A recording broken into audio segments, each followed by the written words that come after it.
I made this costume. Your costume is awesome.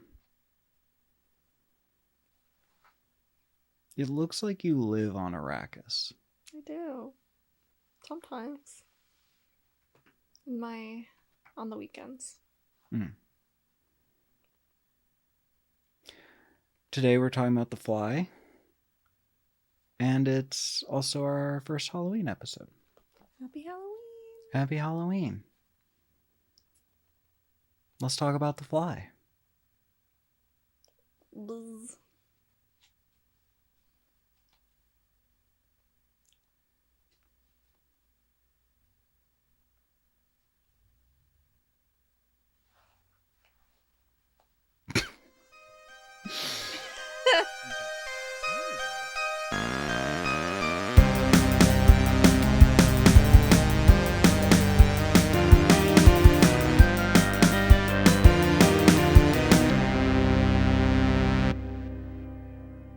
Yeah. We knew very early on when making the channel that The Fly was one of the remakes that we wanted to talk about. Both of us knew it was a remake. Neither of us had seen the original.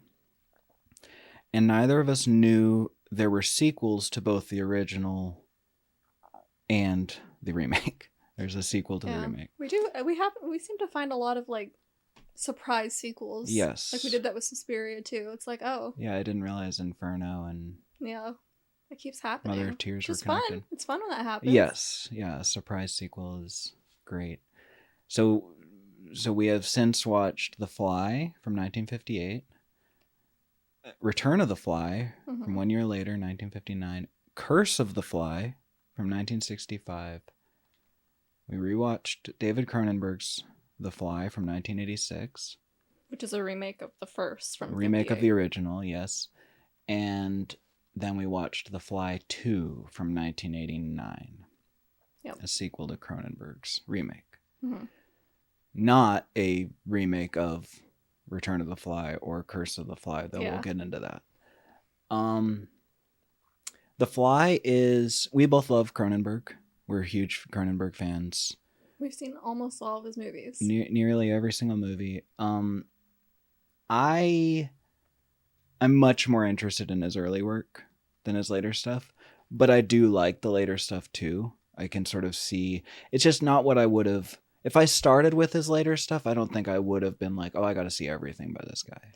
Yeah, I just pick and choose. He's really all over the place when it comes to quality. Because like he has one of my least favorite movies I've ever seen in Cosmopolis. I forgot about Cosmopolis. Yeah, like one of like, and I love Robert Pattinson and stuff, but like. I smell sex all over you. It's what?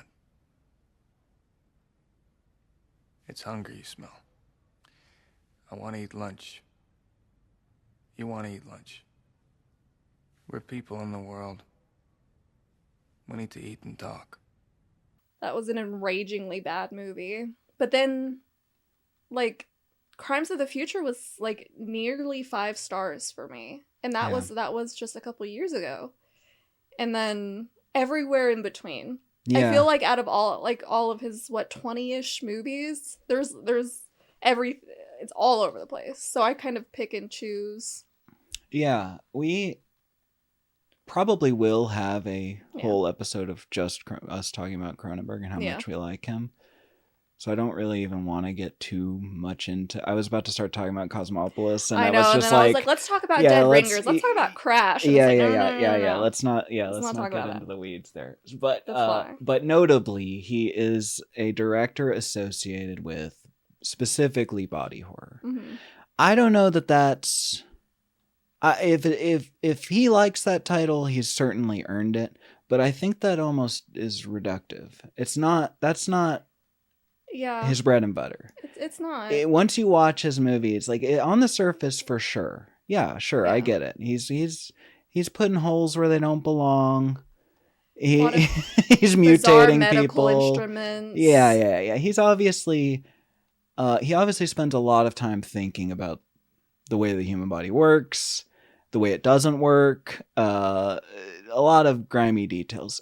It's definitely in his wheelhouse. But I would say that stuff is nothing and basically completely unremarkable were it not paired with his incredibly smart writing, smart directing. Yeah. This guy really has a sort of total vision for his films. You can tell he... Yeah. And he's probably gotten that title in no small part due to The Fly specifically, which I'd say is arguably probably his most popular movie. Like it's his most, I think it's the number one on Letterboxd for him. Sure. It's the one that most people know him by, I feel like. Yeah, this movie is so interestingly for a director who's been working as long as he has with as much critical acclaim and respect, rabid fandom as he has. The Fly is actually the only movie he's ever directed that got an Oscar, and it got an Oscar for makeup. So it wasn't for director, but and deserved. We'll get to that, but yeah, I don't know what it was up against that year, but yeah, Did it win it? Oh yeah. Okay. He's only had a few other nominations, but that was the only win. Yeah. And I think The Fly is honestly just a perfect showcase. And not only is it the thing most people know from his work, but it is such a perfect showcase of everything he does well. Yeah. He is a master of, we talked about this during our meals episode. We mentioned this, but we think that he wields restraint in a way that his peers don't. And that's one of the things we were most surprised by when we watched all of the Cronenbergs was like, for the like king of body horror, he leaves so much to the imagination. Yeah. And I feel like The Fly is probably his goriest or his body horror-iest movie, but even still there's an impressive amount of restraint. He lets you fill in the blanks in ways that both heighten the grossness, like the meal scene. Yeah, using your own imagination to... Yeah. It's but also to make his movies more... we're getting ahead of ourselves. Let's start talking about The Fly. So, okay. The original. Yeah. The original Fly from 1958 is based on a short story. Short story was published in 1 year prior, 1957, for Playboy. That's where it was first published. And the original is pretty faithful. It's basically the exact short story. I'll talk about the differences because they're meaningful. But the original Fly, we had both seen the Cronenberg one. Yeah. And when we went back to it, so it was actually a little surprising to see the structure of it, because the movie starts and our main character, I don't remember their last name in the original because it's not Brundle. The proto Brundles. Yes, the scientist has already become a fly when the movie starts, and he's already been killed. That's how the movie starts. That's how the short story starts too. Vincent Price gets a call. He's this dude's brother, and he gets a call from his sister-in-law, and she says, "I've just killed your brother. Call the police and come over as soon as possible."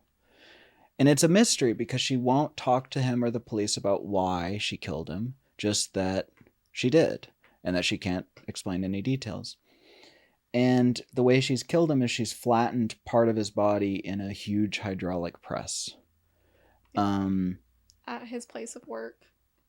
Yes. Well, he's working at a factory that his brother owns because there's space for his lab there. But yeah. And Vincent Price and the detective eventually get her to explain what happened, and then we go to a flashback, and then we see the events of the actual science of it. Him building the teleporter. Flying. Yeah. So now that we have the flashback, that's when the actual story of The Fly begins, which is a scientist has developed teleportation, specifically disintegration, reintegration. The disintegrator reintegrator. Yeah. The disintegrator integrator will completely change life as we know it. Think what it'll mean. Isn't that what he calls it explicitly, like multiple times? Yes. The disintegrator reintegrator. It really rolls off the tongue. Mm-hmm. Such a good 50s sci-fi name, though. He has a little bit of trouble where he can't figure out how to teleport living matter. He can only teleport inorganic matter. He teleports an ashtray, and there's this really grim moment when he teleports an ashtray and he notices that the bottom, instead of saying made in Japan, it says made in Japan in reverse. And his wife sees that. That's odd. What an interesting little anomaly. But he looks at it with horror. The implications. Because the implications there are that, okay, so this thing is scrambling things in an unpredictable way. That's not good. Yeah. We need this to be predictable. And so over the course of the movie, he figures out how to teleport organic matter. He eventually teleports himself off screen.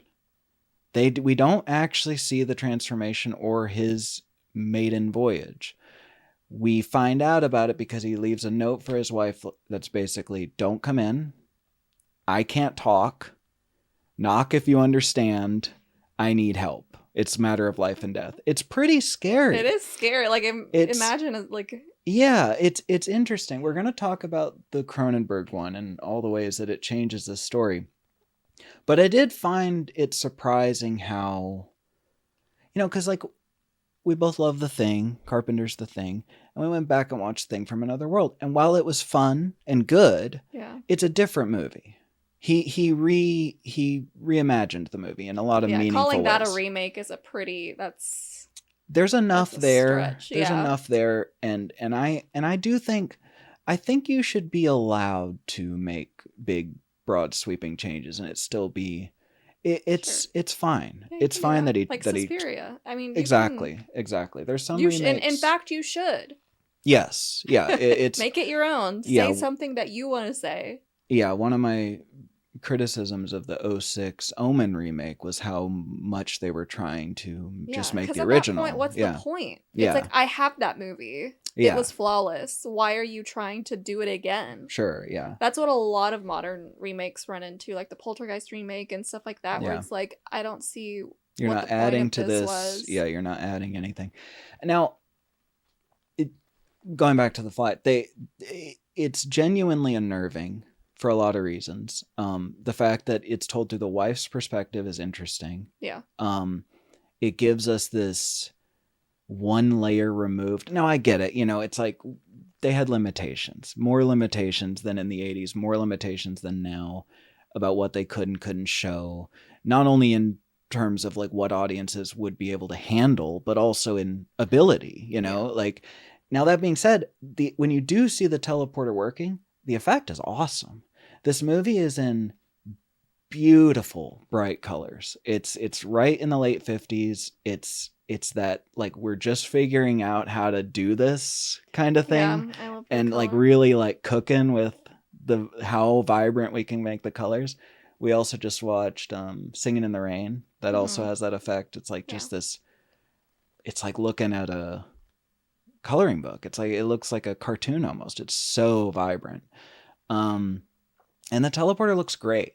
The teleporter is really cool so light effects. 80s, which is surprising. Yes. Like the neon and like the zippy zapping and stuff. It was Technicolor. It felt very ahead of its time. I want to talk about that. I want that to be the sort of the background discussion for all of these movies, really, is that it's interesting that this is still sci-fi technology. A lot of sci-fi movies, like you go back and watch Terminator, and it's like we have a modern day analog to what AI is. It doesn't look like Terminator yet. Knock on wood. It looks way different. Yeah. But with this, we don't have a teleporter yet. Now there are, every few years you see a news story where it says something along the lines of like, oh, scientists in Sweden have figured out how to teleport a theoretical particle or something. And it's like, okay, yeah. Call me when I don't have to drive Yeah. to my friend's house. So we don't have it yet, notably. And so even as far back as the 50s, yeah, this is still imagined technology. That gets more interesting, actually, as we move forward in the movies. Sorry, baby. Goodness. Aw, I bopped her in the face. I'm sorry, baby. I moved my head the wrong time. Oh, she's mad. Look. Oh, she's scared. That was traumatic. Okay. I apologize. Give me that stank face.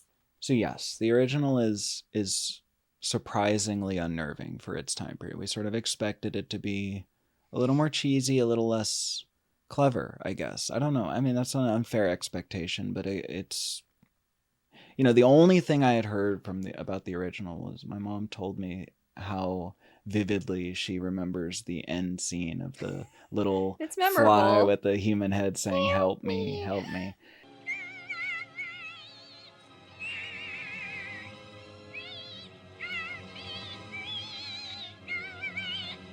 And that's so silly. It's when you hear that that's how the movie ends, it's like, well, surely this isn't going to be creepy. But it's more about yeah. Even the short story, it's the idea. It's the idea of it. Like, Yeah. imagine that. Yeah. And so basically what's happened is he's teleported himself, a fly got into the teleporter, and he came out the other end halfway integrated with the fly. His DNA is melded with the fly. He's got a fly arm and a fly head. Yeah. And at the same moment, on the same day, his son, Philippe, tells his mom, "I found an awesome fly." He's catching flies. He's just being a little boy. Yeah, and he's like, "I got the weirdest fly. It's got a weird white head and weird arm." And she's like, "Get rid of it, because your dad loves animals and appreciates life and respects life, and he's trying to raise a son that respects life as well. Do not torture a fly and keep it trapped. Let it go." And he does. He listens to his mom and lets it go. And basically immediately, he writes her a note from under the door that's like, "I need that fly. Where's that fly?" And they look for it, because his plan is to put both his half fly self and the fly's half human self back in the teleporter, and hopefully it'll untangle it on the other end. Yeah. Seems like a far-fetched idea, but whatever. That's his plan. Last ditch effort. I mean, he doesn't have anything else he can do. They end up not being able to find the fly, and so he gives up. He says, "Okay, he immediately is just like, well, kill me." Yeah, so he says this technology is dangerous. It will be used as a weapon. It'll be used for bad. It's not. We weren't ready for this. I've gone too far. So he destroys his lab, destroys all the equipment, and says, I have to die in a way that destroys the evidence of this. So his idea is to smash his head and his arm under the hydraulic press. Yes, it is beautifully symbolic. He has a fly and he gets smushed. That is how he dies. I didn't make that connection, but that's funny. Yes, twice in fact, because the fly version of him also gets smushed.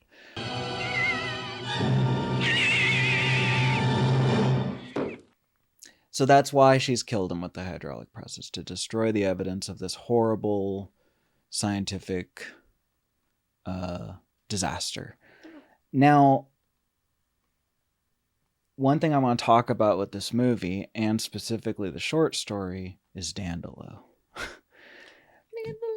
They have a cat named Dandelo. In his first test on a living subject, even though this is a character who is explicitly written to be respectful of life and careful of animals, he gets a little too cocky and throws their family cat Dandelo into the teleporter just to see if it'll work. And it does not work. But the way it does not work is that... harrowing. Yes, Dandelo teleports and just doesn't come back. he hears You can hear him meowing like in the like ether. Yeah. He sounds far away. He's like in the further, and that's terrifying because like he got disintegrated. Yes, and not and not reintegrated, but reintegrated. he's like in another dimension or something. That's Into space, a stream of cat atoms. So this happens in the short story as well. yeah. In the movie, that's it. He's like, oh, Yeah, dang it. yeah. He said, Darn. he says it even makes a comment like, Yeah, he's like, I tried with Dandelo and it didn't work. no, he says something along the lines of like, It'd be funny if life weren't so sacred. it's like it's so, this is a bummer. It's like a weird little off line. I don't know, but in the short story, once he's half fly, his wife begs him to try going through again. I think in the movie he even tries going through again. He's tried multiple times. It's not, he needs the fly for it to do anything. She begs him to try, just to, don't give up, please. And so just for her sake, it even says it in the story that he knows it won't work, but he wants to make her feel better about it. He goes back through one more time. He tells her, I've tried multiple times going back through, it doesn't work. But she wants to see it happen, and he goes back through it a last time and comes back even more fused with Dandelo. Oh my god. He comes out half, or a third cat, a third fly, and a third human. And the way it describes it is nasty. It's almost like they say that it's got like the cat's nose and still has like fly eyes and stuff. It's got some like messed up. It sounds like something from Alien or something. It sounds really gross in the short story. And the only other way the short story differs from the movie is the movie ends on a weirdly happy note. They find the fly, they crush it. They're horrified.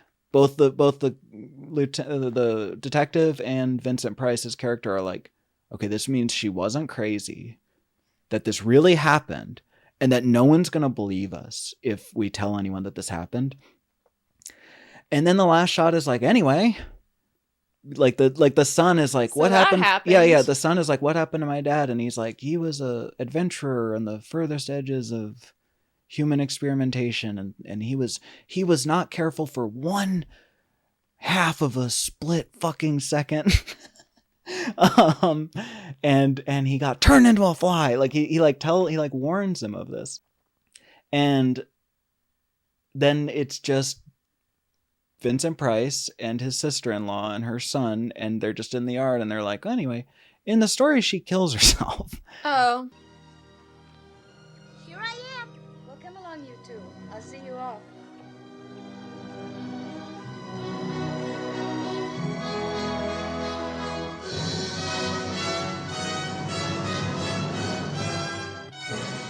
You and I are both very big fans of The Twilight Zone. Yes. And to me, it felt like a very successful episode of The Twilight Zone. Yeah. It had the same sci-fi, it's sci-fi that's like challenging you with a thought. Yes. Which is what sci-fi does. Yeah. And I just, that's just it's funny that I've always loved The Twilight Zone, but I've always been kind of resistant to movies like sci-fi and horror movies from the 50s and early 60s. Just because I'm like, they're just gonna be cheesy.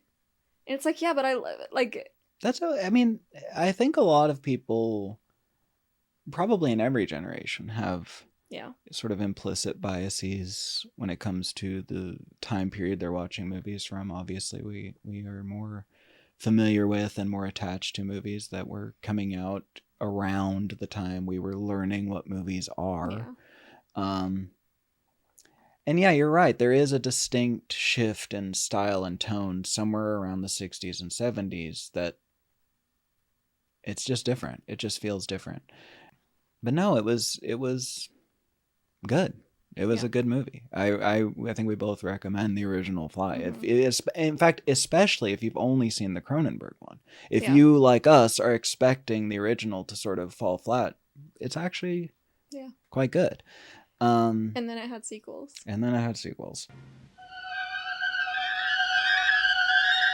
So yeah, Return of the Fly from 1 year later. Yeah.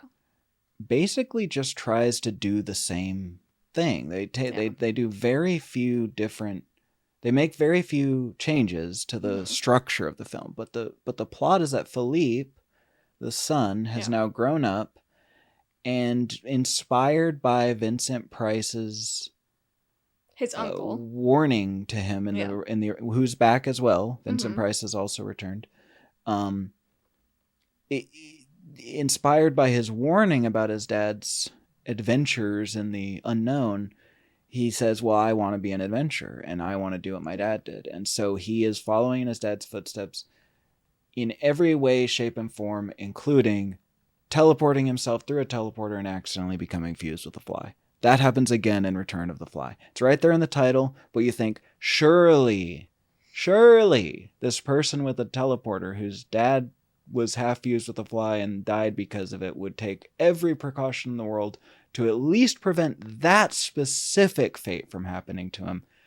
And yet it does. He is terrified of flies. Every time there's a fly in the room, he's like, oh. He's traumatized from the first movie, believably so. Yeah. And so we are being a little unfair. This is done to him.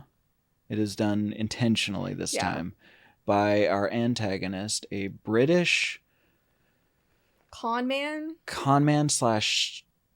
industrial / engineering spy or something. He's like stealing the plans for the teleporter for interested parties overseas, which doesn't really make sense as a plan because he's Philippe's only helper / assistant / confidant in this project. And Philippe specifically says, I trusted you, Alan. I'd have given you a fair share of anything I made on the machine.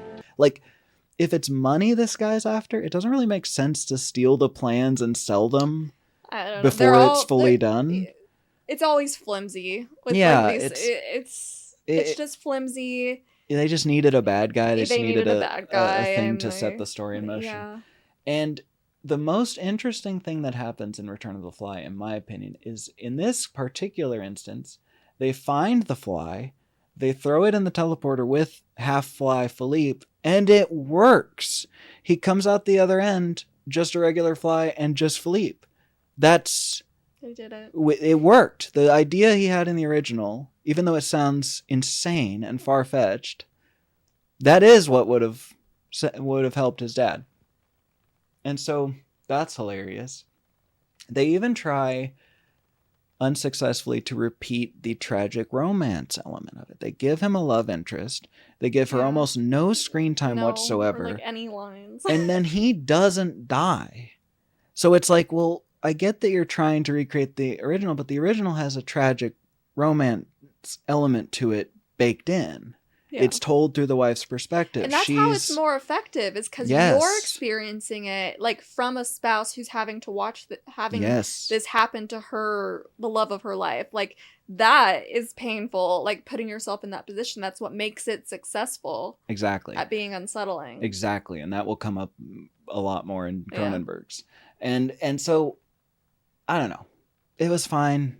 Yeah. But it was just not. Yeah.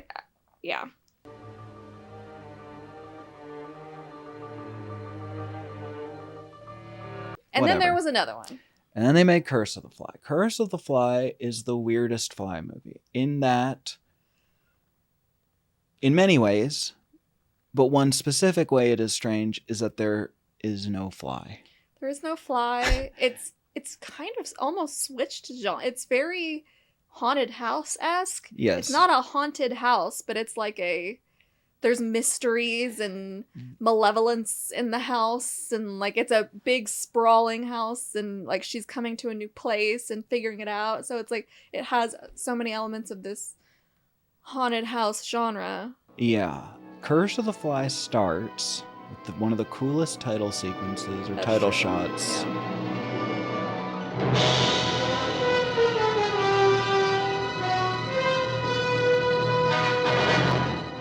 She's running from this house, which we find out later is some kind of mental health institution.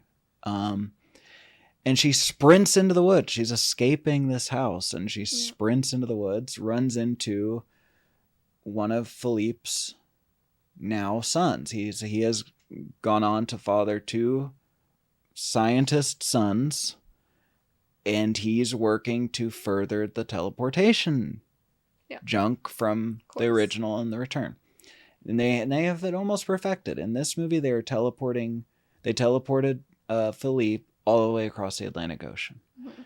So it's quite successful. There's some trouble. Yeah, he has 3rd-degree burns from some like radiation burns or something, from the teleportation. But so it's not quite perfect. They're working on it. But the thing that's going on in this movie is that the sons, Philippe was actually not totally unharmed from the Fly reintegration solution from the end of Return of the Fly. His DNA has caused rapid aging. Unless they take a specific medicine to keep it at bay, they age extremely quickly, like a fly. So his DNA was permanently altered from this, and now his sons bear this curse of the Fly. Well, and the main plot point is that in their efforts to figure out this teleportation, they've had a few different mishaps with a few different people who they now have caged up in their house. Yes, they including Philippe's son's wife. Yeah, we no longer the main characters are no longer sympathetic. We don't care. We're not drawn into the story because of the horror they're experiencing. They are basically just mad scientists. Yeah. And this woman that we're following, the protagonist, she is required because now the scientists of the story are sort of just evil, pretty plainly evil, and so we need an actual proper protagonist. We can't follow these. Yeah, and the idea he picks her up, and they immediately fall in love and get married, and he brings her home. Yeah. So she's the one. So that's the haunted house genre of it all. Is she's the taken person into this brought unknown. into an environment that is mysterious and has secrets, and she discovers the people in the barn and stuff like that. So it was more interesting, definitely, than the first sequel, just because there was a lot more going on. As surprised as you are to see the Fly return in Return of the Fly, it is somehow even more surprising that the Fly does not return in Curse of the Fly. It's funny that we make it the whole movie, and it's like they're not even gonna do any fly, and I guess that makes sense. I mean, after two mishaps, for sure they got it on. They got it locked down. There's no flies in that lab. So exactly what kind of contaminant are we dealing with here?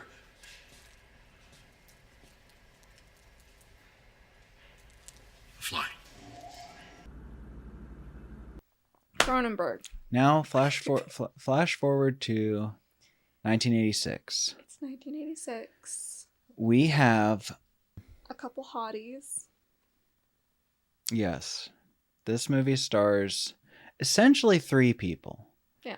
Jeff Goldblum, Hottie. Geena Davis, Hottie. and John Getz. Yes, Jeff Goldblum and Geena Davis both looking basically as hot as humans are legally allowed to look on screen. I mean, they're both perfect. Their little romance in this movie. So it's perfect. That's a perfect place to start. Let's start with the romance. Yeah. Because in my opinion, it's the most integral part of The Fly. It is why it works. It's why the original works. And it's especially why the remake works. Mm-hmm. He has not forgotten the humanity of the situation. Yeah. In the original Fly, once he is a fly, he cannot talk. He writes everything. He still has his mind, and he's typing on a typewriter and writing on a chalkboard and expressing himself in those ways. And that's effective. Even in the short story, the messages are in all caps. They're urgent looking. And in the movie, that works. It's its own form of horror. But the genius of the Cronenberg Fly is that he has decided instead of skipping the transformation, we'll actually see it. It will take place chronologically rather than with slow. But then, most importantly, he is letting the main character speak the whole time. Yeah. Because he is a scientist and he understands what's going on in him, or to some degree. He comes to understand it. Yes. Yeah. He has the ability to comprehend what's going on. And so his articulation of it is the new source of horror. Before, it's like the mystery of it. It's the imagination. It's like, oh, what must this feel like? What must the wife be feeling? It's like, instead we get basically the inner monologue of a scientist who is slowly realizing that he has doomed himself. It's awesome. But the romance is the thread that holds the whole story together. Is this a romance we're having? Is that what it is? Yeah, could be a romance. This movie starts mid-sentence. This movie starts mid-conversation. They have met. We don't even see them meet. They're at some science shindig. Particle Magazine has sent Gina Davis to this summit of inventors and engineers and stuff. And she's going around looking for a story. And she's a journalist. Yes, specifically for it's called Particle Magazine. It's a made-up science magazine. And she's talking to Seth Brundle, played by Jeff Goldblum. And he's you can tell she is talking to him like she thinks she might have a story, and he's talking to her like he might have a girlfriend. Like he like you can tell in the first scene that he's putting the moves on her. But not very well. No, he's awkward. He's nerdy. He's not sure of himself, but you can tell he's like, that's his interest. Like he's like trying to like and at first impress she's just her. like, okay. Yeah. And he works alone. He doesn't get to talk to many people, so it's believable that he'd be like excited to show someone his project. Yeah, no one else has seen it. He even says that later. Yeah. Most important fact here is that Gina Davis and Jeff Goldblum were actually dating. That is why, yes. That's why the chemistry is so good. Yes. That chemistry is crazy. I was even, I was thinking about Dirty Dancing. Yeah. Like how that level of chemistry. I was thinking about that in this. I was like, I don't know how they've achieved like that level of chemistry here, and now I know why. So he was reading for the part, and she was helping him. She was doing the lines for the as of then uncast female lead. And she is thinking to herself, she says in the behind the scenes, she says, this is like such a great part. Like, this is awesome. I really like this. Jeff was involved with Gina. He asked us to read her. She came in and she was the first person to read for the part. She gave an astounding reading. And she walked out, and Cronenberg said, well, let's sign her. And I said, oh, no, it's the script that's amazing. We got to, it's the first time we've heard it. We've got to, read some other actresses. So, we read other actresses, and nobody ever came close. Interestingly, John Getz, who plays Stathis Barnes, and Jeff Goldblum both there's a making of that's attached to the mid-aughts DVD release of The Fly. So about 20 years after it was made. And so it's the cast and crew reflecting that many years. That's important later. I'm going to mention the years later because there's something else from the behind the scenes that I want to talk about. But both Jeff Goldblum and John Getz recall Jeff. He says he was so into this. He got so wrapped up in this role that he was like frustrated at moments where John Getz and Gina Davis would have scenes together that he wasn't even in, and that he was like on set, like being like jealous boyfriend, like given that energy of like, make sure that they don't, I don't like this. I don't like that she's got like some love triangle thing going on. And John Getz said that contributed to his performance, and it contributed to the flow of the movie, which is so interesting because Cronenberg talks about this as a triangle. He wrote this movie to be a romantic triangle between these three characters, and you can see it. It's in the material.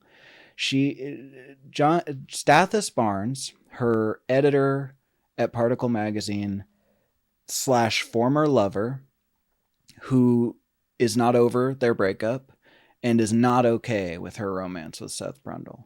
Yeah. He is a dickhead. You hate this character. Yeah, he's like a stalker. Yes, the way he operates is gross and creepy. Yeah, she says no 1,000 times. Stop following me. Stop, entering my house without my permission. Yeah. He still has a key to her house, and he comes over and takes a shower. Very presumptuous. Very invasive. Very stalkery.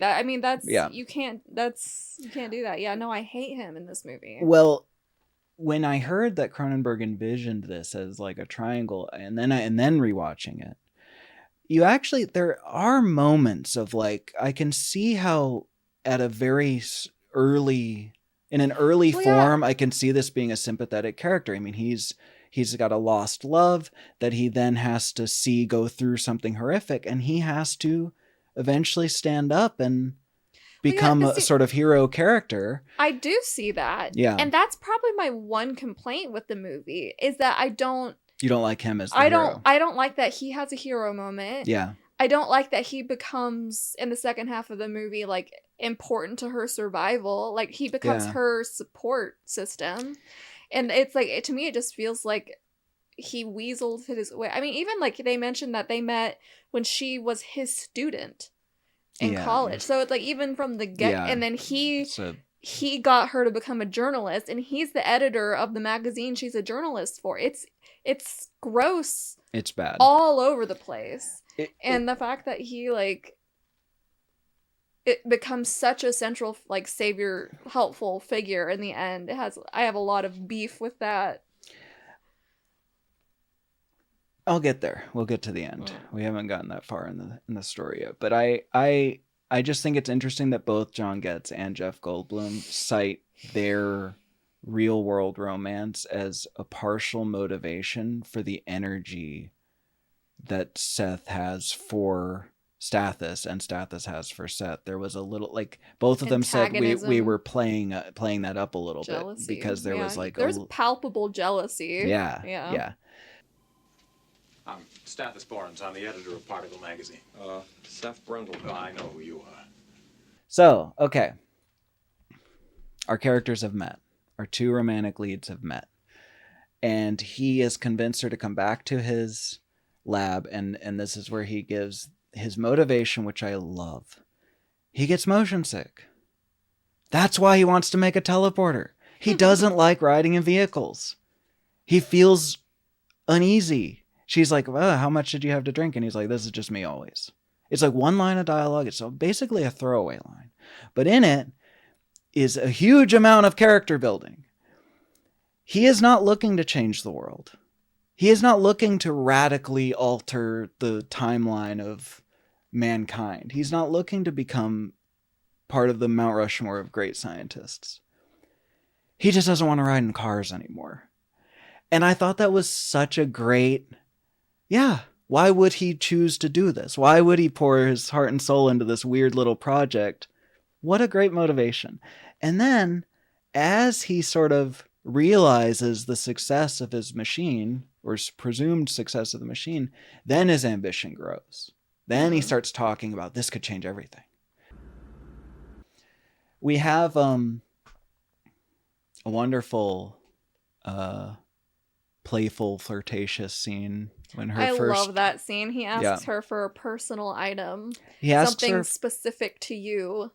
And like a piece of jewelry or something. Yep. And she takes off her thigh-high stocking. Crucially, while holding her handbag. She could have just handed him her purse. She could have handed him anything. Yeah. She is now also interested. Yeah, I mean, she was interested. She was interested she wouldn't have gone home with him if she wasn't interested. She was picking up what he was putting down at the party. She's interested. He eventually makes the same mistake as the original Fly. Importantly, it is due to the romance, though. He is in a drunken, jealous stupor because she is gone off to tie up some loose ends with her past relationship. And he puts the pieces together that Stathis and her must have been together. He doesn't like this guy. He thinks that they're still involved and that, he's in love. And he gets drunk and decides, you know what? I'm just going to do it. Let her rip. What are we waiting for? Let's do it. Initially, it looks like nothing wrong has happened. He comes out looking great. And we skipped a little bit, actually. Sorry. We don't have to talk about it chronologically. Sure, yeah. We won't talk about it chronologically. Let's talk about the romance first. So, yes, he comes out and he has been he doesn't know it yet, but he is now fused with a fly. And the first signs of this are heightened athleticism, surprising and heightened athleticism. He gets up in the middle of the night and just decides to do gymnastics. A gymnastic routine in his awesome, weird apartment. And she sees this and she's like, what the hell? And his theory is that maybe like a cleanse, taking yourself apart and putting yourself back together again has sort of a rejuvenating effect on the body, which I get it. That's a reasonable. I want to mention that just so I don't have any examples to the contrary, though I know I've seen countless. I just can't think of any specific examples. But the reason Seth Brundle works so freaking well is that he is a smart character written by a smart person. Oh yeah. And I don't have an example of a smart person written by a stupid person, but they're out there.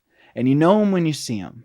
And I'm not suggesting, this character is supposed to be smart and I feel like I'm smarter than them. No, it's easy to make a guy speak in a way that's like, he's just spitting out science jargon. No.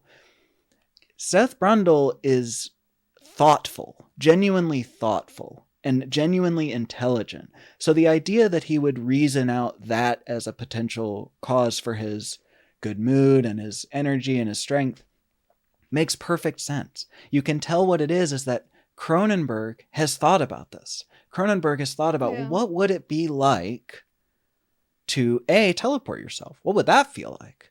And there's actually a deleted scene that they use later in The Fly 2 to pretty good effect, where she interviews him right after he teleports, and he explains to her what it felt like. And this is followed by a great scene, which is actually, I found out in the behind the scenes, largely or pretty much half improvised by Jeff Goldblum. And it's the scene in the diner where he's pouring sugar into the coffee. He has that obsessive enthusiasm. Yes. That chitter chat. He reminds me of you a little bit. Yeah, he's got the hyper focus. The hyper focus and the enthusiastic monologuing. Yeah. Of an ADHD brain. Yes. That he's just This might be Jeff Goldblum's best role. It is. He is so perfect for this. He is perfect at the goofball, dopey charm needed to make the romance believable. He is believably athletic once he gets injected with fly DNA. I mean, he looks great. He's at the peak of his physical health. And then when he has to start acting like a fly, not just acting like a fly, but acting like a fly in steps. Yeah. Each little step in the tics over time. Yeah. So the fast talking and the jerky head movements and stuff, and it's great. It's really well done. Paired with Academy Award winning makeup. And I want to also highlight that the makeup is good at every stage. Yeah. It's not just this huge gross out crazy stuff that from the end of the movie. Like even when he's just when she notices something's wrong and he doesn't know it yet, that makeup looks good too. Well, yeah, I mean, even before they realize anything's wrong, like right after that diner scene, he just looks like he's broken out. Like his skin. Yeah. He's just broken out, like really badly. Yeah. It's noticeable. Yeah. And then it gets so slowly worse. Yes. So, okay. So I want to wrap up talking about the romantic element of this, just to put a bow on it, and we can move on to the other elements, because I feel like, listen, I love this movie.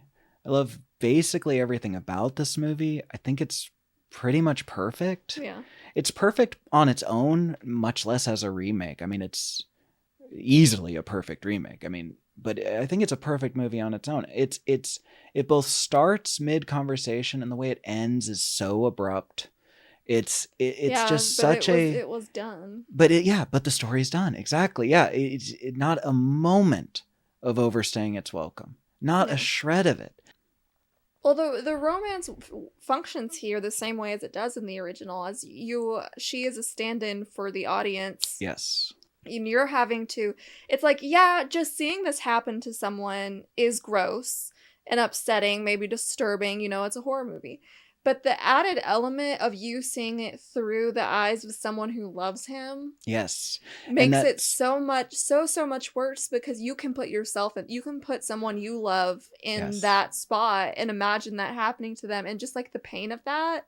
Yeah. Not of what's happening to them, and then what's happened, like you having to suffer through like their suffering, and like it's brutal. That's what makes it brutal.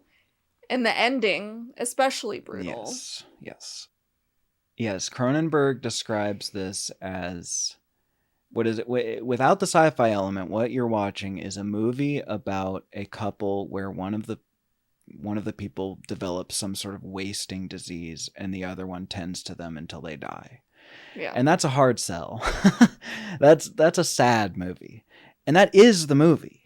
That is what it turns into. But the middle part is actually quite interesting. There are many elements that seem to reflect. A lot of people suggest that this, because it's the mid 80s, that this may be an allegory for AIDS. And Cronenberg himself says, I wasn't specifically thinking of AIDS or any specific disease, but I was thinking about how it would feel to watch a loved one slowly go. Yeah. So in a broad sense, yes, it can be applied to AIDS as well, but it wasn't his specific intention. But the middle part of this movie, and he didn't mention this in the commentary, but the middle part of this movie actually feels a little like dealing with a loved one who has an addiction. Yeah, because he's acting like an addict. Yeah, he's making excuses. His personality changes once he realizes that he is physically somehow better. Like, yes. He gets kind of obsessive and a little arrogant and toxic snappy feeling. Yeah, he snaps at her that you're just jealous, and hits her with the death of Socrates. He hits her with the to the point that they have like a falling out, and he goes to a bar and brings another woman home. So I want to talk about that scene. That scene rules. So, side note, one of the producers of this movie is Mel Brooks. Mel Brooks produced this. He produced this and The Elephant Man.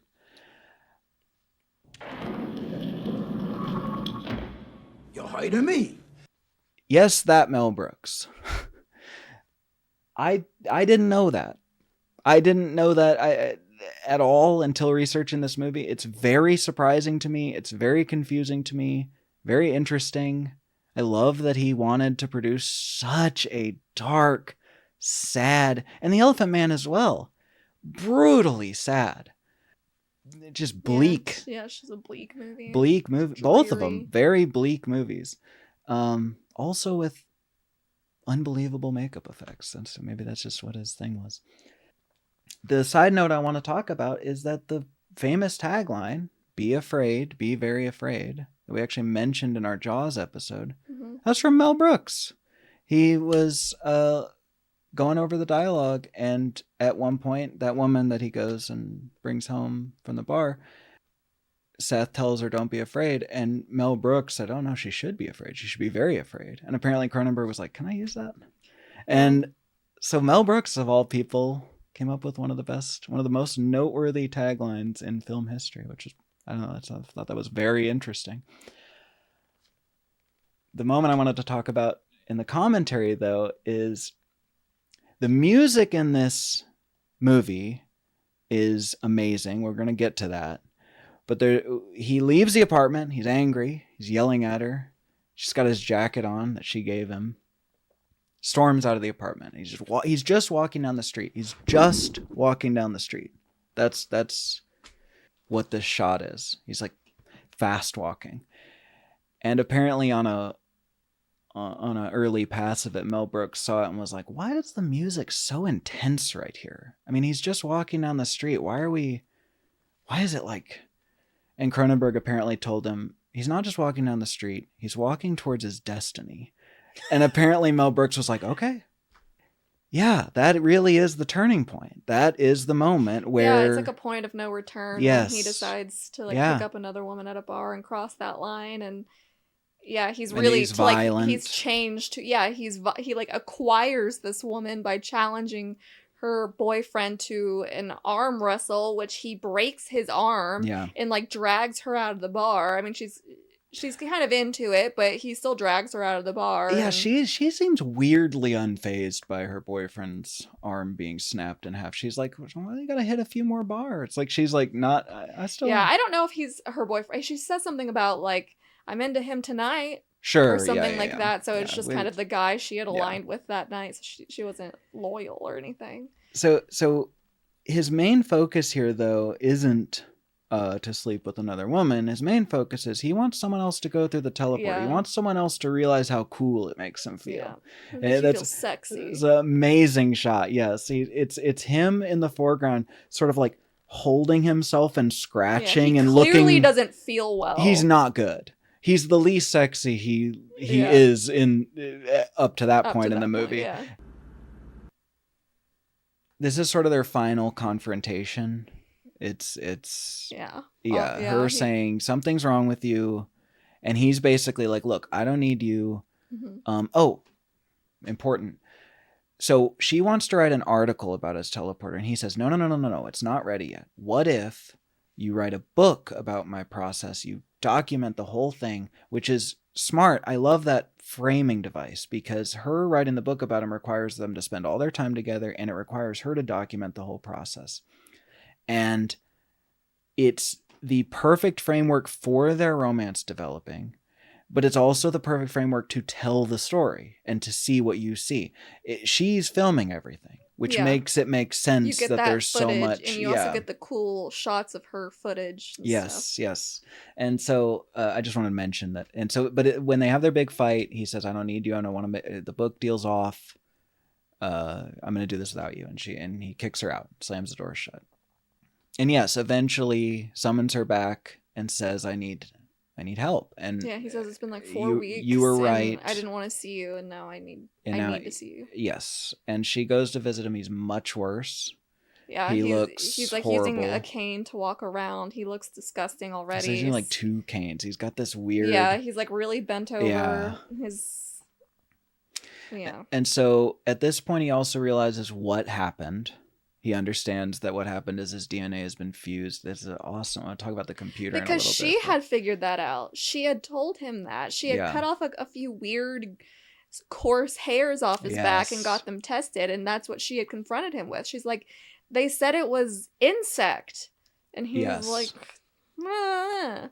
So that wheedled its way into his brain, and he went in and to his computer and figured out that yes, it was an insect. It was a fly.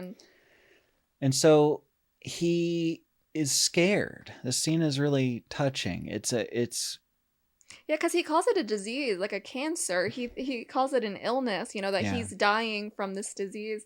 That's one really interesting ups and downs, because he goes from normal man and he thinks he's Superman. And then he crashes because he thinks he's dying, that he has some sickness, this like cancerous fly disease. And then he goes back up again where he's like, this isn't a disease. This is like an opportunity. Yeah. This is a once in a lifetime. I'm not dying. I'm Brundlefly. And so I love this like up and down of his transformation. It's not just like one note. It's not. Yeah, it's not. He's all over the place. I wanted to highlight Cronenberg's ability here, because when you look at the deleted scenes, there's a Dandelo connection. There is one deleted scene where he tries just to experiment. He's already half fly, more than half fly, and he's running the tests for his ultimate idea with fusion, which we'll get to. And what he does is fuse a cat with a baboon on purpose. Oh no. And just to see what happens, and it's obviously a disaster. Yeah. It's disgusting. It's this sort of shitty looking puppet. It attacks him and he has to beat it to death with a lead pipe. It's brutal. It's too much. Yeah, I mean, what we do see of the baboon is brutal enough. Yes, and he's affected by it, importantly. Yeah. So the idea that you would have this character beat this animal to death out of mercy, to be fair, but it's a lot. As soon as you beat a monkey cat to death with a lead pipe, audiences aren't on your side, Yeah, and I think everybody knows that people are more affected by animal death and violence than anything else. And even in this case, that the baboon is all I can take. Yes. Because that whole thing where it's like it's inside out, but it's still alive. Yeah, it's That's obviously painful. in pain. It's obviously and like in pain, we'll talk about it later, but the fly too with the dog, too much. That was too much for me. But like it's all this interesting like. Because even in the original with Dandelo in the like dimension, that was kind of a lot. Yeah, because it's painful. It's like because I have cats and it's like yeah. I don't know. You know, animal death and violence is so much more painful to us in film. Well, there was an example of his restraint. Exactly. Well, restraint, and also, I mean, he's just very smart that the one thing that has to remain for this to work as a story is his humanity. Yeah. We need to still be on his side for that ending to work as a gut punch. Yeah, and we're already losing it. Like, yes. He pushes it to the very limit. He pushes it with the way he treats her. Yes. And his behavior. We're losing ground with yes. his behavior. But here. all believable. It's all believable. It's believable. Up to this and then point. there's also a blurred line between, is this just Seth? Like, or is there elements of fly fuckery in his brain? Yeah. Like he becomes very aggressive pretty quick, like whenever his body is becoming like peak, when he thinks he's, and I get that, like, he's excited and there's arrogance and stuff, but he gets like aggressive, and you never really find out if it's because of his own human arrogance and like that, or if it's an element, because there's even that in the originals, like. Well, that's why I wanted to highlight that his motivation is his motion sickness, because it's a very not arrogant. Yeah, it's catalyst. such a extreme personality change that yes. The way I view the movie is that a lot of that is fly fuckery. Sure, yeah. Because, well, and that's like, what he says at the end. He says it's like I was dreaming a life as a human, and that I was an insect dreaming, and that the insect has woken up. Because you can't. It's impossible that much of a transformation happens in your body without sure. stuff happening in your mind, and it's such an extreme. He's so docile and sweet, and it's like that. That's just not him. Like, even she knows that that's why she keeps returning, because she knows that something's wrong with him, that's not him. Well, and that's that scene where she goes to visit him. Cronenberg mentions in the commentary, and actually more than one person, Gina Davis included, mentions it in the documentary on the DVD, that when she hugs him after his ear falls off, it's one of the biggest gross out moments for audiences, and that was a surprise to all the people involved in the film. They were like, we didn't mean for that to be a yuck moment. It was just it was meant to be touching. But yeah, she says, I didn't even realize that I had gone in to hug him on the same side that the ear had just fallen off, and she like presses up against him. But to me, it's gross. Yes, it's like, oh, don't hug him. He's covered in fly goop. But at the same time, it's like, yeah, she loves him. Yes, it's different for her. She loves him. It's not the same as just, he's not a monster. He's still the person she loves. And another scene that was taken out, it was just written. They didn't actually film this, was he goes out and like finds a it's written as Bag Lady, just some homeless person, and kills her and eats her, and is grossed out by it, like, and disgusted with himself. Like, even in the script, he recoils in guilt and regret and disgust. But again, it's like, you need him to not go fully evil. Yeah, and Cronenberg was smart to cut the monkey cat scene and that scene out, because at the end, the most evil he gets, the most mad scientist he ever gets, is his plan towards the end is to fuse Gina Davis himself and her unborn child together in the third telepod. And he does almost try. He does try to. He tries to do that. Oh, he also yes. he tries to kill Stathis. But that's fair enough. But sure. But my point is that his plan, even though it would be horrific and not a cool thing to do, is rooted in his love. Yeah, it's like he's clearly not thinking straight. No, he's barely human. He's gone truly mad at this point. Yeah, he's a genuinely mad scientist. Yeah. But his plan is that we can be together forever. Yeah. The three of us, a family. And it's like, that really is such a great way to end it. Because you don't lose that romantic tragedy. That really is the thread for the whole story works on that one detail, that they genuinely truly love each other, and that's the horror here, is that and then so anyway, he tries to push her in the telepod, she pushes him away. She's pregnant.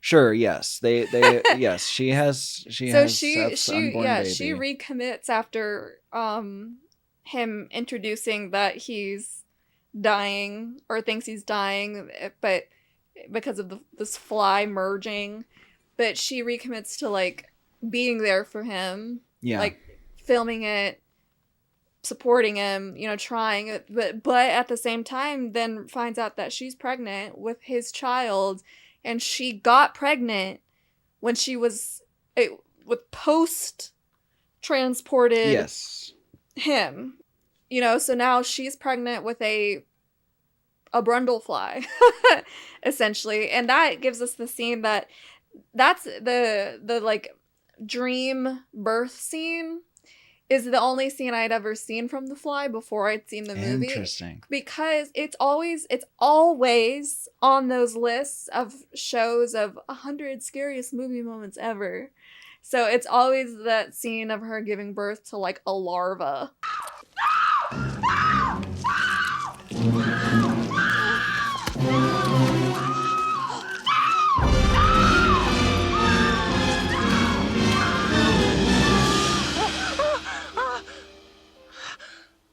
So yeah, that Cronenberg famously plays the gynecologist in that scene. Oh, does he? I didn't notice that. That's Cronenberg. That is his cameo for that movie. It's interesting because he's not that kind of director. He doesn't usually put himself. He's not a cameo guy. But he said in the commentary that he didn't actually even want that.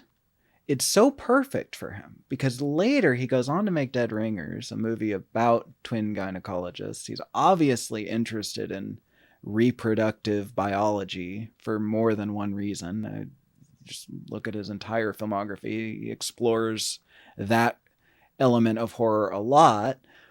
So it felt very natural for him to play the gynecologist. Of all the cameos, of course he's the gynecologist. He's a weirdo. He's into body stuff, and of course that's where he puts himself. But apparently Gina Davis asked for him to do that. She didn't feel comfortable with another actor being like in that, like she felt more comfortable with him, so she asked if he would do it, and he was like, well, I'll have a mask on, and so it won't be that big of a deal. He was hesitant, but it's interesting how perfectly that works for his filmography, including a movie he had not yet made, Dead Ringers. I don't know, I just thought that was an interesting detail. That's nice of him to do. Yeah, because the actor had to have his head up in there and stuff. That detail rings true in all of the special features I watched. Everyone involved in the making of a Cronenberg movie seems to be totally in love with him. Yeah. He seems to be just a perfectly, genuinely great guy to work with. everybody involved were like fans of Cronenberg. So it's, we understood it was going to be wet. Anyway, yes, she has a nightmarish dream of what it would be like if she gave birth to whatever's inside of her. So they go to get an abortion. Her and Stathis, because Stathis has become involved in Well, that's so one of the reasons the romance works as well as it does is where there's not really anyone else in this damn movie. Well, yeah, the cast is so small that she's not portrayed as having a close connection with her family or any siblings or any friends. This is the only other guy she has Stathis to go to. Yeah, the movie Yeah. has denied her any other option, basically, like from a starting point. The script has given her one option for help here. And to his credit, despite him being a creep, he really does in this moment he realizes that what she's experiencing with Seth is a real horror and actually something that needs dealing with and that she needs help. And he basically, I would say around that point, stops being a creep. I mean, he's not doing this maliciously. I know, but he's only there so that they'll get back together. I mean, he has ulterior motives. I give him no grace. Sure, okay. His behavior is extreme in the beginning. She shows up, she comes home one night and he's in her shower because he still has a key. I hate him. He's such a stalker, and I give him no grace. I don't want to sound like I'm making excuses for him or anything. You're right. I completely agree with you. Yeah, but I mean, he assessment. is written sympathetically at this point. And that's what bothers me. It's that there's like a tone shift in the characterization of him where it's like, I'm glad it does come across as like honest help. He's like genuinely there for her. He understands how grotesque of a situation. He's protective of her. But like it's also grody because it's like, of course he always hated that guy. He's probably a little happy that it happened this way. It's like maybe I just think if he does make a genuine change in his attitude and demeanor, then that makes him more human. Like he's a better character for it. If he's just a one-note asshole who's doing everything because he's an asshole, he's just less interesting. He's not written that way. It's just like for me, that behavior. Like it's unforgivable to me. But yeah, he is written in a way that it's like he has an element of redeemed to him. But but redemption can be. I think that he can have a redemption in his minorly heroic arc. Where it's, okay, we're absolving you of some of the crimes that we've seen you commit on screen. We're absolving you of some of your bad behavior because you're redeeming yourself, and it not mean he's the hero, he's a good guy. So, redemption can be a spectrum. He gets a little bit. Yeah, and he gets an appropriate amount of redemptive scenes. And I want to also mention that John Getz is great in this. He's believably a prick. And so that's noteworthy because he is terrible in The Fly too.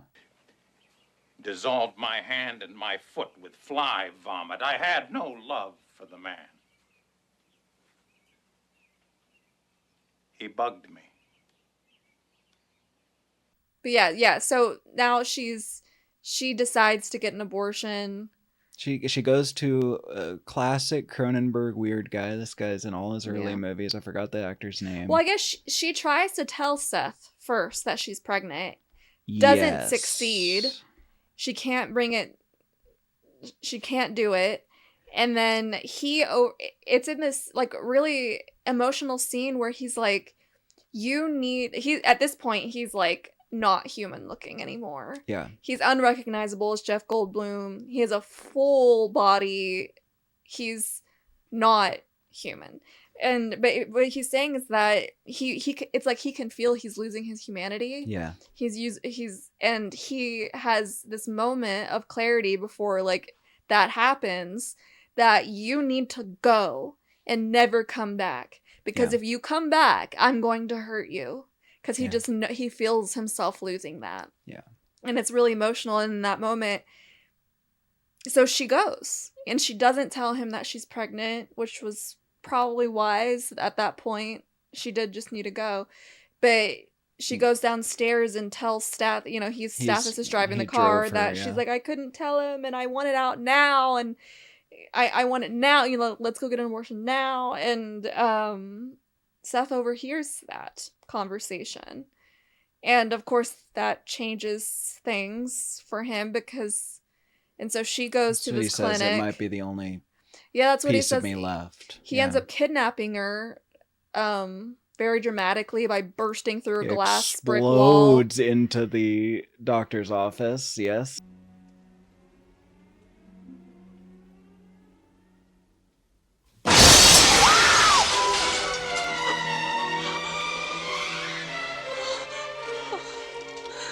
And I love that moment of Gina Davis's performance where it's not horror, it's like, no. Yes. It's like, no. Like no. Yeah. Like, don't make this harder. Yeah. Don't, it's not like, gasp. That her play of emotions there is very, very, he like takes her back to the thing. And that's what he tells her is that this might be the last of me that exists. The baby in you is the last of me that exists. And that's also a very emotional thing because we don't know what is in her, like to what degree it's human or fly or both, or like what's gonna come out. And like she's had this horrible dream, and of course that's, as a woman, like that thought is horrifying. Like being pregnant with a non-human thing. Like there's so many horror movies that play on that specific horror of being pregnant or giving birth to something that's not fully human. And it's just like, and birth in general, even if you know the damn thing's human, it can be scary. There's a lot of birth related horror and humor. That's also funny. So at this point it's still Jeff Goldblum in a shit ton of makeup, costume. It's Jeff Goldblum the whole time until the very last transformation, the very final when things fall away. Shift, is finally not. Well, that's Jeff what I mean. Goldblum. So we're still a human under there. But it is. So yes, he captures Gina Davis, brings her back to the apartment, and John gets his carry. Stathis has to come save her, and he gets attacked by Seth, survives. Seth tries to throw her into the telepod. It's really clever. He's got the two telepods that he uses for disintegration, reintegration, but he actually has a third telepod that he mentions. He said that's the prototype, and it does not have a glass door. Yeah, he says it works, but it's clunky. Yeah, and so he's rewired them to be a fusion device. Instead of a teleporter, now it's an intentional fuser. Telepod A and telepod B fuse into telepod C. That's the prototype one. And so his plan is to fuse them. He wants to fuse him, her, Gina and the Davis, baby, and they can be together forever. The larval baby, and I guess some fly DNA. We're going to mix all that in a batch, and that's our family forever. That's his plan. And to save her, John uses the gun, and right at the last minute before the fusion, he shoots the little tubes that lead to just her telepod.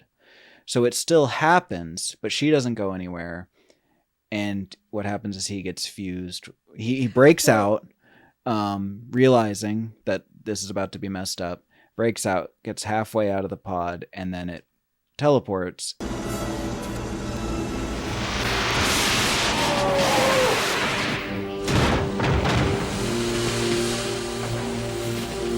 You don't know what happened quite yet until the computer says fusion with telepod. Brundle plus Brundle telepod. fly plus telepod. Yeah. And but before we get there, we have that last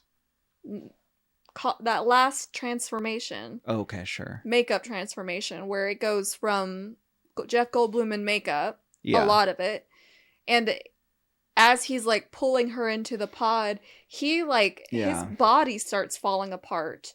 Like his flesh, a shell. His flesh starts just sloughing off. His eyes like goo and fall off. And it starts with her like ripping his jaw off. She pushes him away and accidentally. and then everything starts falling off. Yeah. And what what is left is basically a human-sized fly. Yes. You know, you got that like triangle-shaped head with the big eyes and like the legs that go backwards. Yeah, the eyes are. They reminded me of a moment I remember from the behind the scenes of WALL-E, actually. One of the struggles that the animators had with WALL-E was how do you humanize a little piece of junk cube with no mouth, no dialogue? Yeah. Like how are audiences supposed to attach themselves to WALL-E? And it's in the eyes. They animate the eyes in an extremely human way. He's able to do sympathetic eyes. He's able to do close his eyelids. Yeah, his eyebrows go. Yeah. He's very expressive for a creature that doesn't talk, doesn't look human at all. And I noticed with the Brundlefly, they really did keep a human element, because flies' eyes are one of their most notable features. Yeah. It would have been. It's clearly a decision to not make them giant fly eyes. Mm-hmm. They still have lids, and they seem smaller. sympathetic, and they seem like they can express pain, and crucially, they can express pain. And and yes, he's horrible. He's fully a fly. Then yes, they go. Then all that happens. And then all that goes. He goes to the teleporter, and then it's the closed door, and the computer tells you first what happened. I know. And then the door, then the fog, and when you finally see this pathetic, horrific fusion of the Brundlefly with the telepod, metal shards. Yes, it's so the telepods. Cronenberg is a huge fan of motorsports, interestingly. And the telepod looks just like his, and he used it as a reference, the cylinder head of his Ducati motorcycle. Apparently, he never put that back together. Apparently, that's still like just set aside on a shelf. The cylinder head that he used as a model. And when you look at it, I'll show it, obviously. I mean, that's what the telepod is. That's what they made it. But it specifically has those ridges, those really sci-fi ridges around it. And those are like baked into his body. It's not pleasant looking. I mean, you can. It's so well done. Yes, you can tell. And he's like strung along like a slug almost. It's not like not a self-contained creature anymore. It's like he's trailing flesh and metal as he's like crawling across the floor, and like, you know, Gina her face. Yeah. I mean, the pain in her face. It's a brutal scene. Like, so experiencing that through her. He comes out.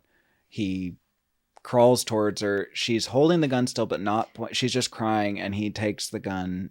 He still has some element of Seth is still in there. Hand. Yeah. He grabs the little puppet. Grabs the gun and just puts it at his forehead. Because like, he can't please, speak anymore. He can't talk. But he's saying, "Kill me." Both his eyes and his actions are saying, you can see he's like looking right at her, and because she holds the gun up to him when he first comes out, and she puts it down. Yeah, and then she puts it down. She says, "I can't." Yeah, and that's when he. Yeah, and she blows his head off. His head explodes. And credits. We're she out. like falls to her knees crying. That's it. And that's it. Brutal. Brutal but perfect. So good. It's the perfect ending. It's the end of the story. So heart-wrenching. There's nothing else that needs to be said. And it leaves you on such a... So Howard Shore did the score, and Cronenberg went on to do an opera based on The Fly. And that's sort of, if you only know The Fly in passing, if you haven't seen it in a while, you think, really? They made an opera out of The Fly? Because you're probably just focused on the makeup and the body horror of it. It makes sense. It makes it as like a player. It's like a single set movie almost. Yes. There's very few characters. The score is huge, swelling. It fills the space. Such big emotionality. Yes, it's very expressive. Weird sense. Yes, it makes a lot of sense for this to get turned into an opera. we've laid out the structure of the movie, basically what happens, but there's a few things we got to go back and talk about now. Most notably the makeup, the thing this won an Oscar for, the thing everyone remembers from this movie, the thing that scars you. If you watch this movie, the makeup is what's going to live in your head forever. And I think Chris Wallace is his name. He was in charge of the effects here, of the makeup here. And in the behind the scenes, you know, the crew, the cast and crew are talking about this in terms of like Chris and David really put something together here. Like it was a collaborative thing. The makeup is so important. They say like some of the, like I work with Photoshop a lot for my job. And they say that, you know, some of the best graphic design, the best editing, the best VFX, whenever there's types of work where the best you're going to get is no one noticed. Yeah. You're supposed to not notice. If you're noticing it, then you didn't do it like right. Old age makeup. Yeah. And I think, weirdly, even though the makeup is so noticeable, you're noticing it, I actually think the progression of it is so nuanced and so well done and so gradual that it's doing, I don't know, it somehow is blending into the background. It somehow is not the first thing you think of. Yeah. The romantic element, and you are so invested in the characters, and you're so invested in what's happening to him on a story level that you're never thinking, wow, that effect was really good. You're thinking, oh no, his damn fingernails are falling off now. Well, yeah, you know, like you're sad. I'm also viewing that through Gina Davis's character, where it's like, it's not, look at that makeup. It's like, look at what she's looking at. Yeah. It's all, you know, it never crosses the line of believability, even though what you're seeing is truly otherworldly chaos. At the very least, it should make a fabulous children's book. One of the early makeup effects that's really impactful is the baboon, the failed teleportation of a living creature.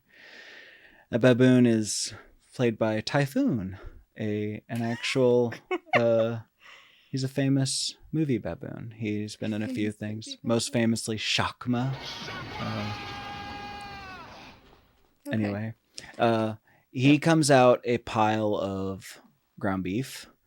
Well, no, he's turned inside out. Yeah. That's it's like he didn't come out a pile of ground beef, because if he had become out a pile of ground beef, it's ground beef. Yeah. You can't, it's like, well, that didn't work. Yeah. But the fact that he is still visibly a baboon. Yeah. He's in the exact same shape, but inside out, so his guts are on the outside, and he's moving. Yeah. It's horrible. Is what gets you. Yeah. It's basically the Made in Japan reversed moment. Yeah. From the first one. Mm-hmm. It's the something catastrophically wrong is happening in the mix here, and I have to fix it. Even outside the makeup, I want to talk about all the effects here, like broadly, not just the gore and not just the flesh. Yeah, I mean, I'd argue the baboon is special effects. It's not makeup. Sure, but it's all one. Yeah. It's all that, whatever that is. This movie's doing it perfectly. Cronenberg mentions a couple times in the commentary that, you know, and the commentary it's important that it was recorded in the mid-aughts, because he says, you know, these days all this stuff would have been done with computers, and maybe it's a little cheesy, maybe it doesn't work, maybe the audiences today would just sort of like expect something CG, and maybe they won't look at this like it's as serious as I mean for it to be. Maybe it doesn't read as well to today's audiences. And then he very smartly and presciently says, but then again, in 20 more years, maybe the effects of today will look cheesy to audiences then. And he couldn't be more right. We look so favorably on something like The Fly, and so unfavorably on stuff from around 2006-ish. In terms of effects. And I just thought that was really prophetic of him to really like understand, well, this is how things go, you know, like he's been in the he's been game in the long business enough. for, he's been making movies for 3-4 decades at that point. But for him to self-consciously look at these effects and be like, yeah, we would have done it with computers today, maybe it's cheesy to people now, it's like, no, man, the fact that it's all real, the fact that there's no computer anything in this is it's everything. It ties it all together. It makes the movie, man. It's for such a textured human story, it needs to feel real. It needs a digital element would completely remove you from the personality and the fact that he's acting in all of those stages of makeup adds to the movie. You can tell it's still him. You can still see this guy you've gotten used to and you've become familiar with. The telepod, the computer, I love that the computer screen is used as a narrative device. It reveals some horrors slowly and sort of coldly. It's presenting him with information like the computer has no opinion on this. Yeah. And I just love it. One of the most striking moments in the movie is he says, well, what happened then? What happened to the fly? If Brundle didn't absorb fly, then what happened to fly? And the computer just waits a tick and just says, fusion. So it's an important moment, very important moment. One word, fusion. The effect of him crawling on the ceiling and the walls, it's a rotating set. And that's one of my favorite moments. He's crawling down the wall and he lifts up his shirt and shows or something. He goes, what's this? I don't know. Like he's just like very like Jeff Goldblum-y. Yeah, like that was the point where he switched from being terrified that he's dying. Yeah, now he's curious, enthusiastic about this change. He's still a scientist. Well, yeah, and that's he creates a museum of Brundle. Yes, he's like, this is history now, and he opens up his medicine cabinet and there's like his ear. That part was central, I would say, to Cronenberg's idea here. He said there's something so relatable to the feeling of being in the bathroom and just noticing a growth or a hair or a bump or something, and that visceral horror of like, oh, is something wrong with me? Is this some anomaly? Is this an illness? Am I in trouble? And he wanted that scene to the fingernails falling off scene to sort of reflect, like, I think he even says something specifically in the commentary, like, in a way, we're all just building these little museums. It's like, of course, Cronenberg looks at it that way. That's how he looks at life, is we're all just slowly deteriorating and making collecting little memorabilia from our disintegration, our inevitable disintegration.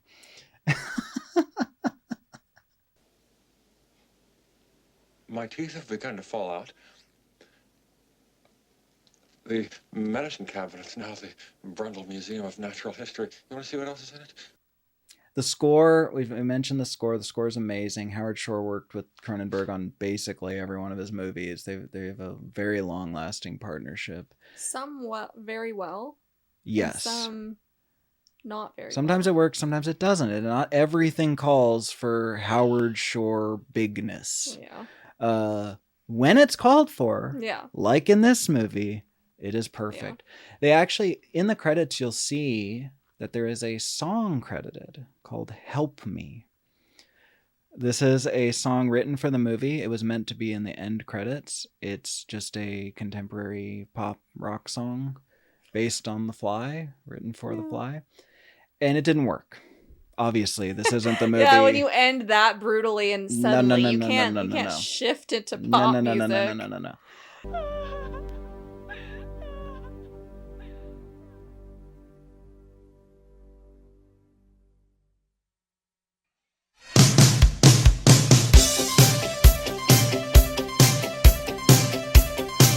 Yes, so that actually does appear in the movie, though. That's why it's in the credits. It's the song playing when he goes to the bar. It's just in the background. You can barely hear it, but it is there. Yeah. And I like that it's called Help Me. And I did want to mention that he does say that. He repeats the famous quote from the first one, only you wouldn't even notice it because it's so not silly. It's in the moment when his ear falls off. He holds her and he says, help me, please, help me. It's like that. It's insane. It's insane that that's a callback to the original and also such a devastating, sad moment. It's so effective. Yeah. This is what I mean about it being such an effective remake. It is so respectful of the source material. I just think every piece borrowed and every piece, because again, the original is a tragic romance. That is there. He didn't invent that for this movie. He just perfected it. Yeah, it has the same DNA. That's perfect. Yeah. Should we talk about the sequel briefly? So yeah, let's talk about The Fly 2. First of all, directed by the special effects guy from the first one. Chris Wallace comes back as both makeup guy and director this time.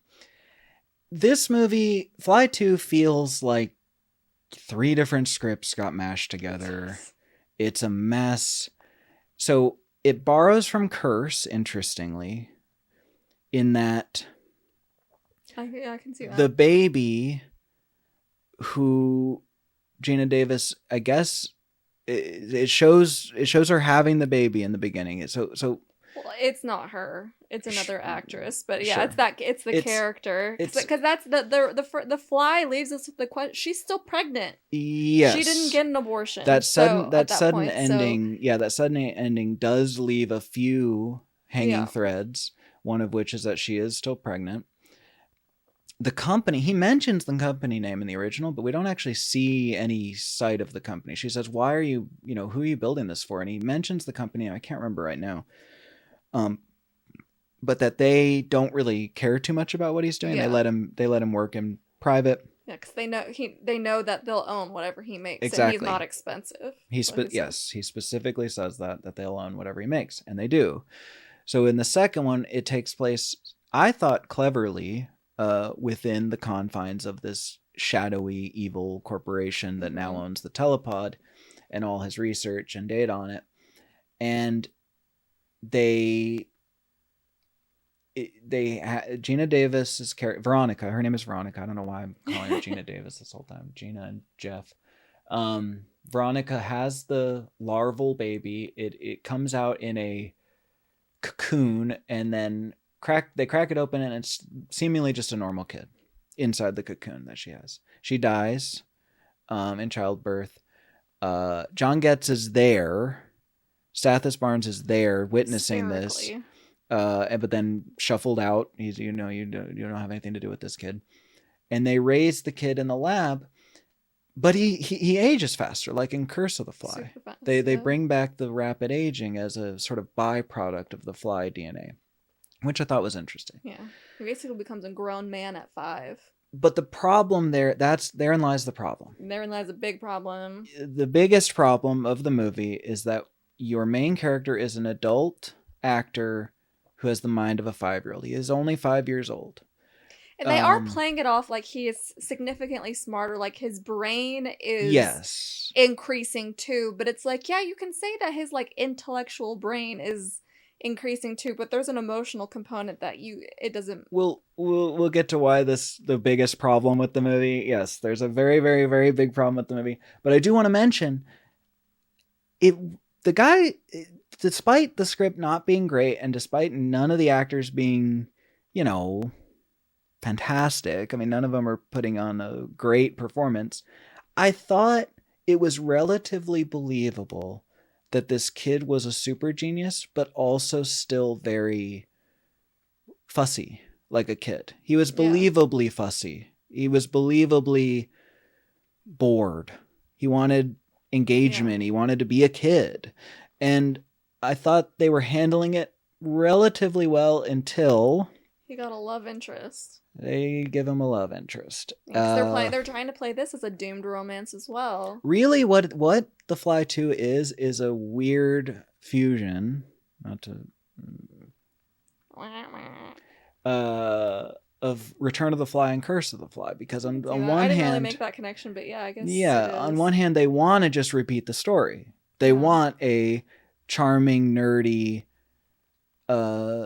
romantic lead to have a tragic romance, but they also want a kid with rapid aging, and the two. Yeah, see, they just wanted too many things. So yes, so it is incredibly difficult to get behind the romance here because it is extremely problematic. It is. He's not acting childlike, not like No. a 5-year-old at this point. No.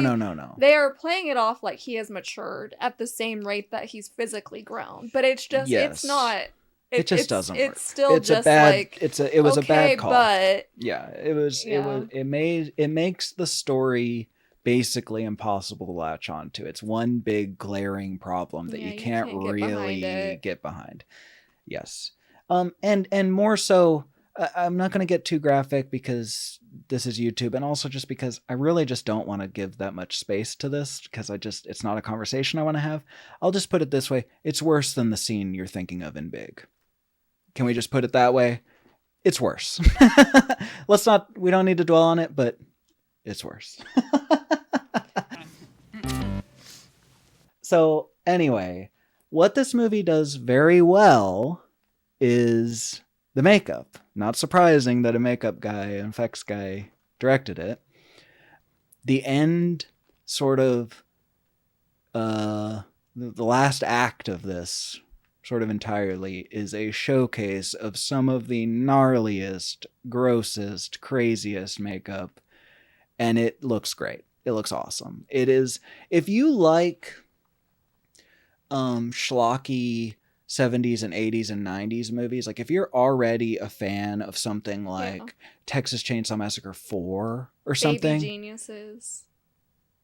Well, all right. Honey, I Shrunk the Kids. People of Earth, attention! I grow tired of your trivial influence. Another outburst, and I will be forced to make an example of you. You've outdone yourself. But what else does it do?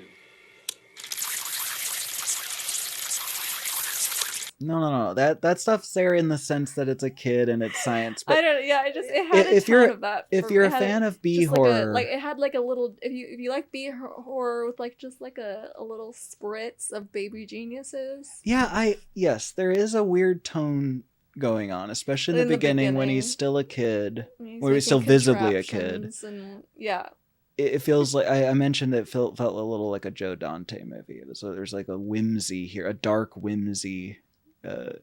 Almost like Krampus, actually. Krampus has that energy where it's like it's still very believably an adult horror movie, but it's like sing-songy, you know? Yeah. And there's a little bit of that going on in The Fly too, which is just, again, if you're expected, you know, this came out in 89, so only 3 years after The Fly, but if you're expected to watch these in order, I mean, it is a 180 on tone. If you jump from the last shot of The Fly into The Fly 2, I mean, it is... What in the hell is this? So, another thing they do horribly wrong is they actually commit to the monkey cat sequence. They teleport a dog. Yeah, if you're one of those people that check the Does the Dog Die website, don't watch this movie. Don't watch this movie. Man. They teleport a dog, his pet dog, beautiful golden retriever, his only friend. Yes. Like on top of it, he like shares all of his secrets with this dog. And it's better than the baboon. It's not fully inside out, but it's. But it is not okay. It's not put back together right. It worked. He's moving around. He's still alive.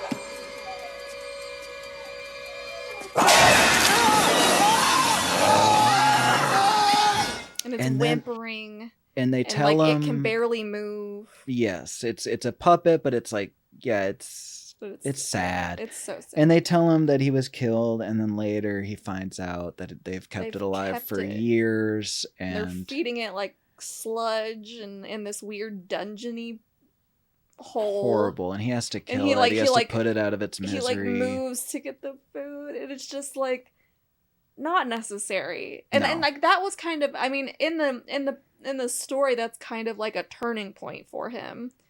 I feel like where he sees that they've done that, and for that's like an internal like, how dare you? And he just this is paid off. So that is clearly a decision by the head of this company. He's like, the bad guy.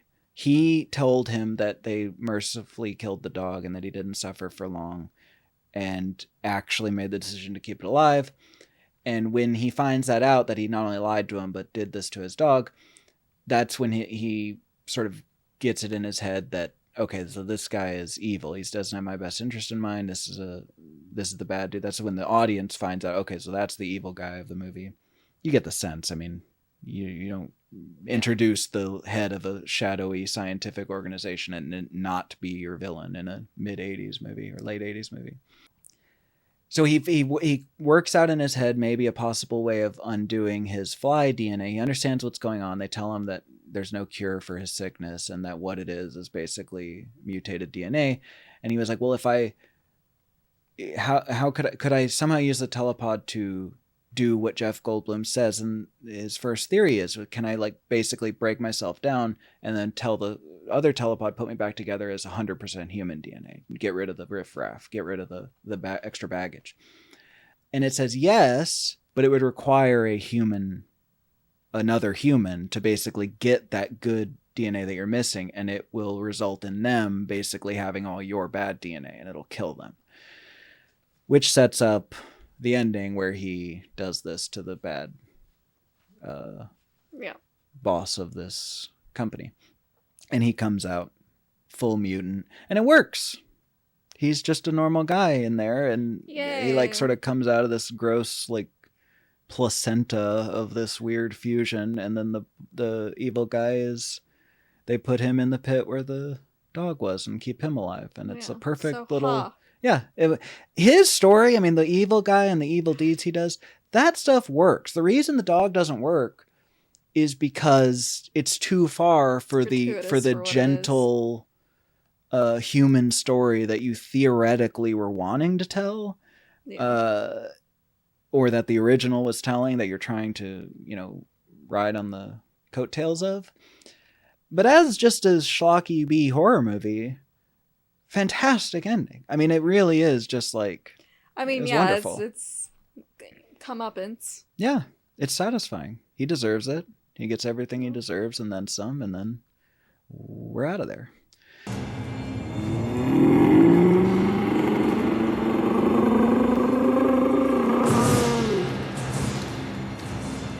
Yeah, in summary, to summarize Return of the Fly, Curse of the Fly, and The Fly 2, if you're a completionist or you're just into B horror in general from either of those time periods, if you're into 80s B horror or 50s, 60s B horror, then you'll enjoy them. Yeah. They're fine. They're well-made movies that are fine. Yeah.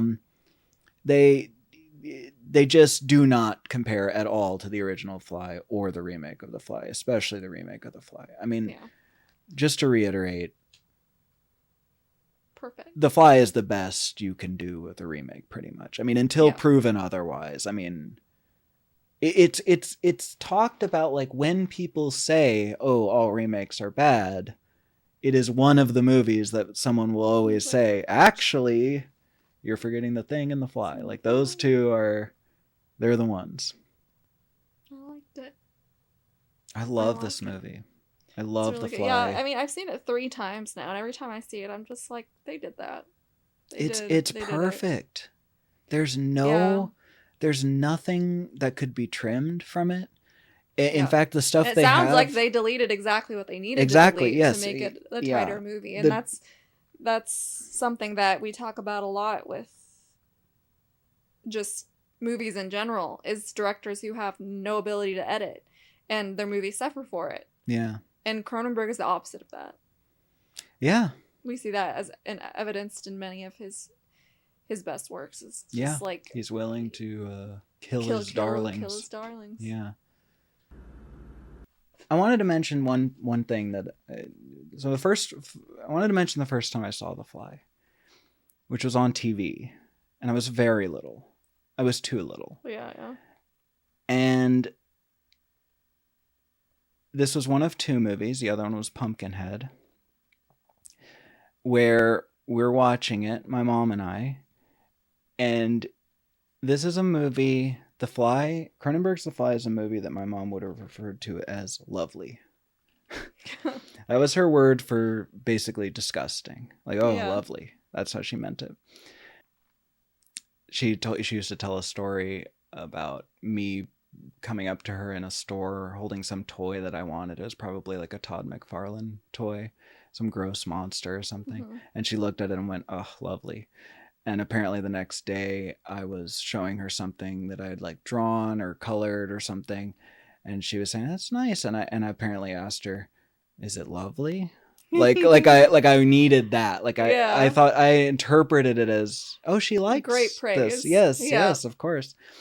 But it's sort of the perfect word because it is gross. It is disgusting. It is something that would make a mom roll her eyes and sigh heavily. But it's also awesome. And it also does deserve a lot of praise. It's a great movie. But we're watching it and I'm, I don't remember how I felt in the moment, but basically he started puking up white gunk and my mom did the universal mom sound, which is... and changed the channel. And she did this with Pumpkinhead as well. Pumpkinhead carves a cross into a girl's face and shoves her face through a window, and that was it. No more of this. We're changing the channel. But it created this weird vacuum where I remember being very particularly afraid of Pumpkinhead and the Fly as a kid. And I think it was because I never got to see them die. I didn't get any resolution. Pumpkinhead's just still out there.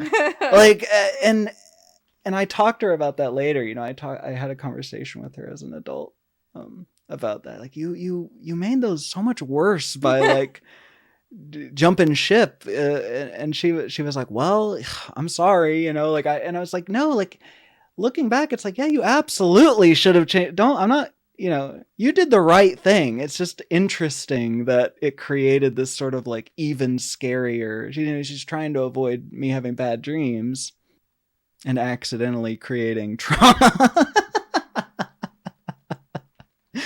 I don't know. I just wanted to mention that this was another, like I mentioned in Jaws, the first time I watched it was like I was printed in my head forever, and now I have another one. I'm gonna try to recreate what The Fly was like for me as a kid.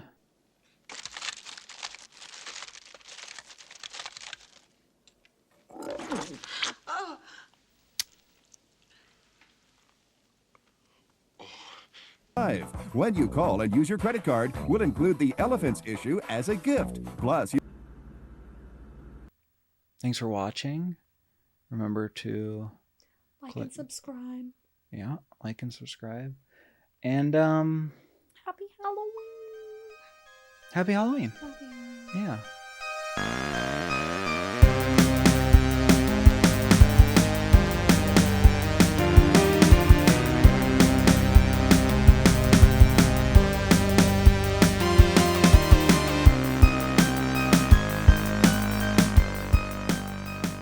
Mama, when we get done, I want to look in the mirror. Look at your face. Let me see that face. Come here, you. Come here, vampire. Okay, honey, you ready? Yeah. What are you going to say, Ethan? Come here, practice.